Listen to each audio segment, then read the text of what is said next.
Hello दोस्तों, नमस्कार दोस्तों। हमारे YouTube चैनल पर आप सभी का स्वागत है। अगर अभी तक आपने हमारा चैनल सब्सक्राइब नहीं किया है तो प्लीज़ इसे सब्सक्राइब कर लीजिए, क्योंकि यहाँ पर आपको सभी विषयों का प्रैक्टिस सेट मिल जाएगा जो परीक्षा की दृष्टि से अति महत्वपूर्ण है। तो चलिए देर ना करते हुए क्वेश्चन स्टार्ट करते हैं। किस लड़ाई में मोहम्मद गौरी के लिए दिल्ली क्षेत्र खोल दिया गया था? तो तराइन की दूसरी लड़ाई में जो है मोहम्मद गौरी के लिए दिल्ली का क्षेत्र खोल दिया गया था। ठीक है, अगला क्वेश्चन है, कथकली किस राज्य का प्रमुख नृत्य है? तो जो कथकली नृत्य है वह जो है केरल का प्रमुख नृत्य है। कहाँ का नृत्य है? केरल राज्य का जो है कथकली नृत्य है। के से केरल और के से कथकली, यह ऐसे ही आपको क्वेश्चन याद रखना है। कृष्णदेवराय द्वारा रचित अमुक्त माल्यद किस भाषा का ग्रंथ है? तो यह जो है तेलुगु भाषा का ग्रंथ है। किस भाषा का ग्रंथ है? तेलुगु भाषा का ग्रंथ है। इसे भी आपको याद रखना है। नेक्स्ट क्वेश्चन की बात करें तो नेक्स्ट क्वेश्चन है, गुप्त स्थापत्य कला का सर्वोत्कृष्ट नमूना कौन सा मंदिर है? तो सर्वोत्कृष्ट नमूना मंदिर जो है देवगढ़ का दशावतार मंदिर है। ठीक है, क्या है? देवगढ़ का दशावतार मंदिर। ठीक, अब आइए देखते हैं 5वें नंबर का क्वेश्चन कि लिंगराज महल कहाँ स्थित है? तो लिंगराज महल जो है वह भुवनेश्वर में स्थित है। कहाँ पर? भुवनेश्वर में स्थित है। दिल्ली स्थित राजघाट किसकी समाधि स्थल है? तो दिल्ली स्थित राजघाट जो है वह महात्मा गांधी का समाधि स्थल है। किसका समाधि स्थल है? तो महात्मा गांधी का समाधि स्थल है। कहाँ पर? राजघाट, जो कि कहाँ पर है? या दिल्ली में स्थित है। ठीक है, अगला क्वेश्चन है, प्रसिद्ध गोमतेश्वर की मूर्ति कहाँ स्थापित है? तो प्रसिद्ध जो है गोमतेश्वर की मूर्ति वह जो है श्रवणबेलगोला, जो कि कर्नाटक में पड़ता है, वहाँ पर स्थापित की गई है। ठीक है, कहाँ पर स्थापित की गई है? श्रवणबेलगोला, जो कि कर्नाटक क्षेत्र में आता है। ठीक है, बगदाद किस नदी के किनारे स्थित है? तो बगदाद जो है वह ट्रिगिस नदी के किनारे स्थित है। किस नदी के किनारे? ट्रिगिस नदी के किनारे बगदाद स्थित है। विश्व का सबसे ऊंचा पर्वत शिखर माउंट एवरेस्ट कहाँ स्थित है? तो विश्व का सबसे ऊंचा पर्वत शिखर माउंट एवरेस्ट जो है वह नेपाल में स्थित है। कहाँ पर? नेपाल में स्थित है। तो नेपाल के लोकल लोग माउंट एवरेस्ट को क्या कहते हैं? तो इसको सागर माथा कहते हैं। किसको सागर माथा कहा गया है? तो माउंट एवरेस्ट को सागर माथा कहा गया। यह भी आपको याद रखना है। अब आइए देखते हैं नेक्स्ट क्वेश्चन। भारतीय रिजर्व बैंक के लेखा वर्ष की अवधि क्या है? तो भारतीय रिजर्व बैंक के लेखा वर्ष की अवधि अप्रैल से मार्च है। क्या है? अप्रैल से मार्च है। ठीक, भारत में बीमा क्षेत्र किसके द्वारा नियंत्रित किया जाता है? तो भारत में बीमा क्षेत्र IRDA यानी इरडा द्वारा नियंत्रित किया जाता है। ठीक, अन्नपूर्णा योजना किस वर्ष कार्यान्वित की गई थी? तो अन्नपूर्णा योजना जो है वह 1999 में कार्यान्वित की गई थी। ठीक है, यह भी आपको याद रखना है। राष्ट्रपति को पद एवं गोपनीयता की शपथ कौन दिलवाता है? तो राष्ट्रपति को पद एवं गोपनीयता की शपथ उच्चतम न्यायालय के मुख्य न्यायाधीश दिलवाते हैं। कौन दिलवाता है?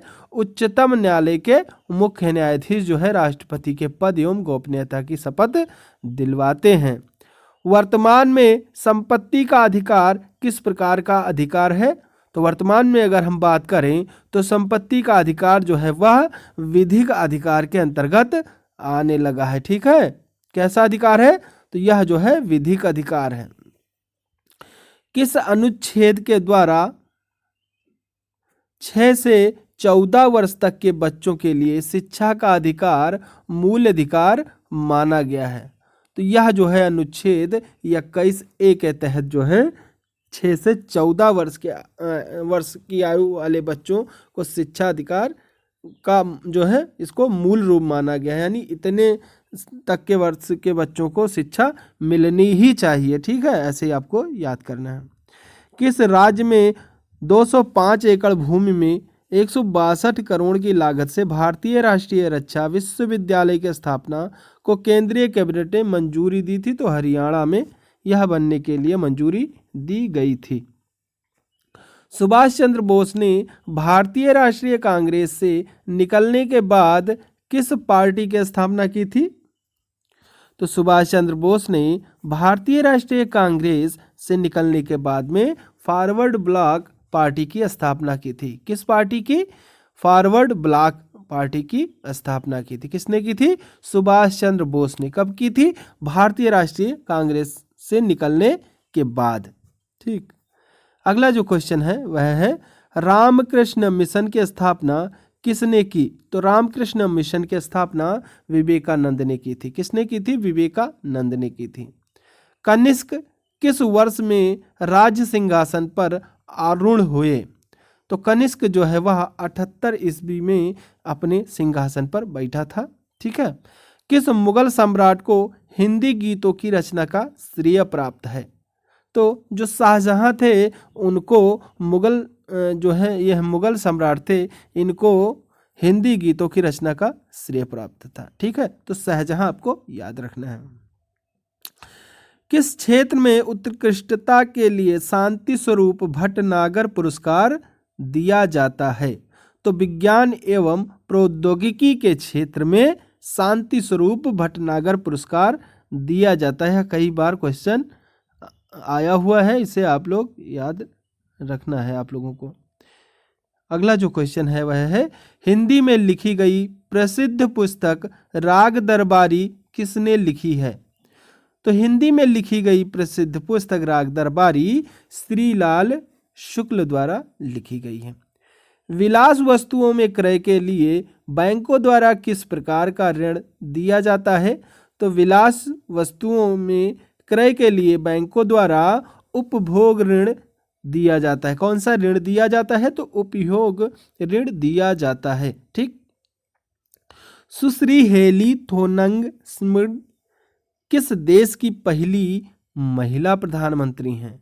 तो यह जो है डेनमार्क की महिला प्रधानमंत्री थी। पुस्तक the last man in the tower का लेखक कौन है? तो अरविंद अडिगा जी हैं। ठीक, अगर आपसे पुस्तक last man in the tower पूछे तो आपको इसका उत्तर अरविंद अडिगा पर टिक करना है। यूनेस्को निम्नलिखित में से किस दिन को अंतर्राष्ट्रीय साक्षरता दिवस घोषित किया था? तो यह जो है 8 सितंबर को घोषित किया था।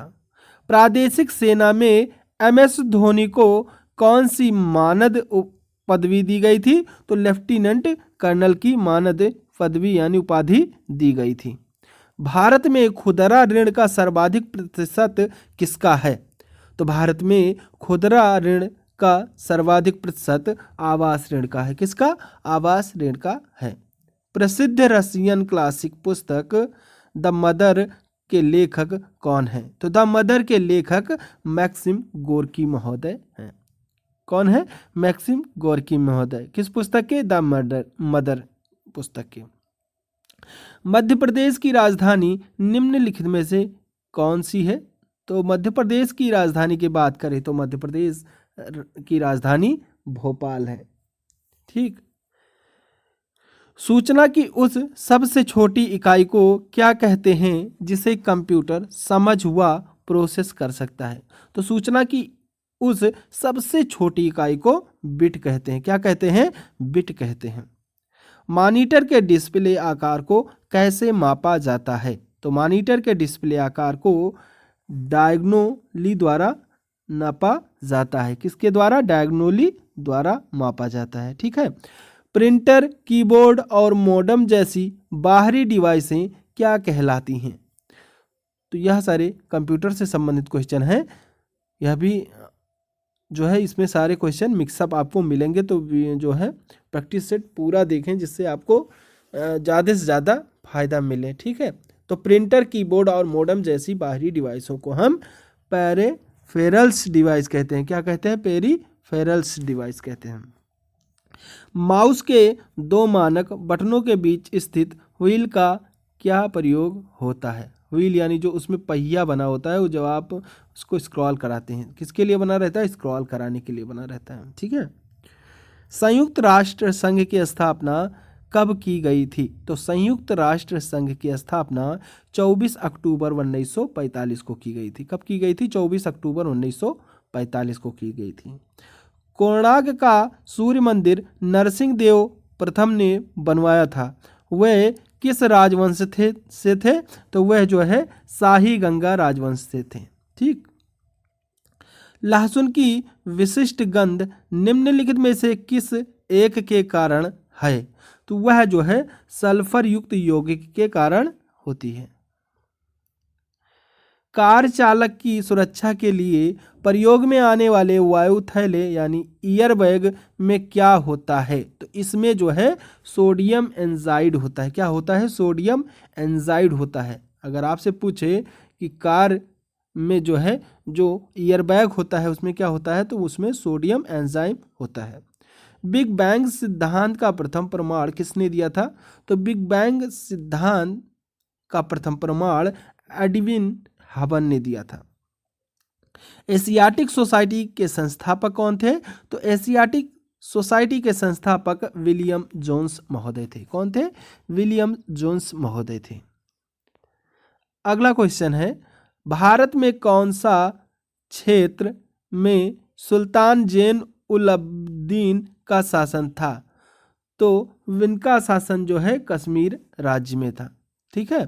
संविधान के कौन से अनुच्छेद के अधीन भारत के राष्ट्रपति पर महाभियोग चलाया जा सकता है? तो अनुच्छेद 61 के तहत भारत के राष्ट्रपति पर महाभियोग चलाया जा सकता है। महासागर सतह पर सबसे गहरा बिंदु कौन सा है? तो महासागर सतह पर सबसे गहरा बिंदु चैलेंजर द्वीप है। कौन सा बिंदु है? चैलेंजर द्वीप। सोने की शुद्धता को मापने के लिए कैरेट शब्द का प्रयोग किया जाता है। किस शब्द का प्रयोग किया जाता है? कैरेट शब्द का प्रयोग किया जाता है। सोने का शुद्धतम रूप क्या है? तो सोने का शुद्धतम रूप 24 कैरेट है। क्या है? 24 कैरेट। वर्ष 1976 में आपातकालीन की उद्घोषणा के समय भारत का राष्ट्रपति कौन था? तो 1976 की बात करें तो 1976 में भारत के राष्ट्रपति फखरुद्दीन अली अहमद थे। कौन थे? फखरुद्दीन अली अहमद। कब थे? 1976 ईस्वी में। फ्रांसिस्को डी अल्मीडा कौन थे? तो यह जो है भारत में पुर्तगाली वायसराय थे। कौन थे? भारत में आने वाले पुर्तगाली वायसराय।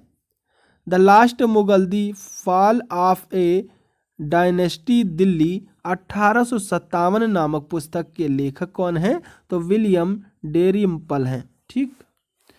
पेंट उद्योग के श्रमिकों को किस प्रकार प्रदूषण के जोखिम का सामना करना पड़ता है? तो सीसा प्रदूषण के जोखिम का सामना करना पड़ता है। बीड़ी लपेटने वाले आच्छादन के रूप में प्रयोग आने वाले पत्ते किससे प्राप्त होते हैं? तो यह जो है तेंदू से प्राप्त होते हैं। To a hunger free world पुस्तक के लेखक कौन है? तो MS स्वामीनाथन है। कौन है? MS स्वामीनाथन। 1962 के भारत चीन युद्ध के दौरान भारत के रक्षा मंत्री कौन थे? तो भारत के रक्षा मंत्री उस समय VK कृष्ण मेनन थे। कोर्टेस जेनेरेल्स निम्नलिखित देशों में से किसकी पार्लियामेंट है? तो स्पेन की पार्लियामेंट है। पृथ्वी के तल से तुल्यकाली उपग्रह की ऊंचाई लगभग कितनी है? तो लगभग यह जो है 35,000 किलोमीटर की है। कितनी? 35,000 किलोमीटर। भारत में शून्य के संप्रत्यय सहित दशमिक संख्यात्मक प्रणाली की खोज कौन से राजवंश के दौरान हुई थी? तो यह जो है शून्य की खोज गुप्त वंश के दौरान हुई थी। किसी लकड़ी की बनी पुरानी मूर्ति की आयु किसका प्रयोग कर जानी जा सकती है? तो कार्बन काल निर्धारण के प्रयोग से जो है उसकी आयु जानी जा सकती है, यानी उसकी आयु का पता लगाया जा सकता है। कौन सा एक विटामिन अमरूद में प्रचुरता से मिलता है? तो विटामिन सी जो है अमरूद में प्रचुरता से मिलता है। कॉन्क्वेस्ट ऑफ सेल्फ पुस्तक के लेखक कौन है? तो इसके पुस्तक के लेखक महात्मा गांधी हैं। कौन है? महात्मा गांधी। भारत के संविधान की किस अनुसूची में वह 3 सूचियां हैं जो संघ और राज्यों के बीच शक्तियों का विभाजन करती हैं? तो वह जो है 7वीं अनुसूची है। एशियाई खेल 2014 में कहाँ हुए थे? तो एशियाई खेल 2014 में इंचियोन में हुए थे। स्फिग्नोमीटर से क्या मापा जाता है?